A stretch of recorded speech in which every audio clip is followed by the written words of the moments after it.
लोकशाहीचा बुलंद आवाज, रिपब्लिकन वार्ता, महाराष्ट्र। नाशिक येथील चाम्हाडलेनी परिसरात एका अज्ञात इसमाचा निर्घृण खून करून मृतदेह टाकल्याच्या प्रकरणाचा अखेर छडा लागला आहे। गुन्हे शाखा युनिट क्रमांक 1 यांनी या प्रकरणातील 4 आरोपींना अटक केली आहे। ही घटना 22 जून रोजी घडली होती। मृताच्या डोक्यावर, तोंडावर धारदार शस्त्राने घाव काढण्यात आले होते। यावरून म्हसरूळ पोलीस ठाण्यात खुनाचा गुन्हा दाखल करण्यात आला होता। मृताची ओळख आणि तपासाचा धागा गुन्हे शाखेच्या पथकाने घटनास्थळी भेट देऊन परिसरातील सीसीटीव्ही फुटेज तपासून निष्पन्न केले। यातून मैताची ओळख पटली आहे।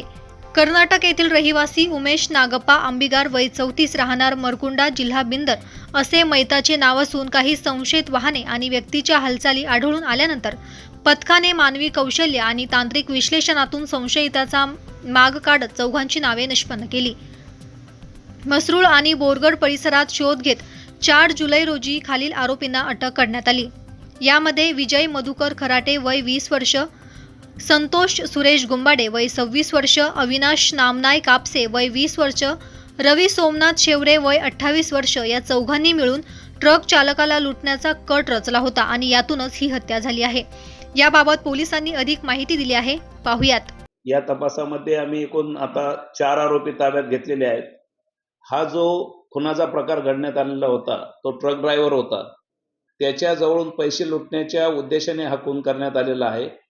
त्याला ह्या 3 जणांनी, 4 पैकी यातील 3 आरोपींनी त्यांच्या मोटरसायकलवर घेऊन जाऊन आधी ATM मध्ये गेले होते। तेथून त्याचे ATM मधून पैसे काढण्याचा प्रयत्न केला।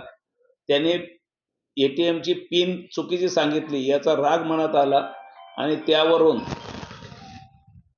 ह्या लोकांनी चाम्हाडलेनीच्या पायथ्याशी तिथं नेले आणि त्याला दगडाने आणि लाकडी दांडक्याने मारून त्याचा खून करण्यात आला होता।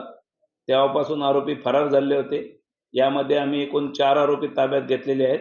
आज ते म्हसरूळ पोलिसांच्या ताब्यात आम्ही तपासासाठी देत आहोत। एक जो आरोपी आहे त्याच्यावर नाशिक तालुका पोलीस स्टेशनला 3 गुन्हे व सातपूर पोलीस स्टेशनला 1 गुन्हे असे 4 गुन्हे दाखल आहेत आणि अजून एक आरोपी आहे त्याच्यावर दिंडोरी पोलीस स्टेशनला मारामारीचा गुन्हा दाखल आहे।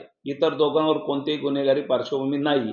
हे सर्व आरोपी हे लेबर क्लास मधले आहेत, पण लुटण्याच्या बहाण्याने यांनी हे काम केलेलं आहे। करायची होती, पैसे यांचे गाडीतलं पेट्रोल संपलेलं होतं। मग एकाने टिप दिली की या ड्रायव्हरकडे पैसे मिळतील आणि त्यावरून त्यांनी हा प्रकार केलेला आहे। रिपब्लिकन वार्ता Maharashtra bureau report, Nashik. Subscribe now and press the bell icon. Never miss an update.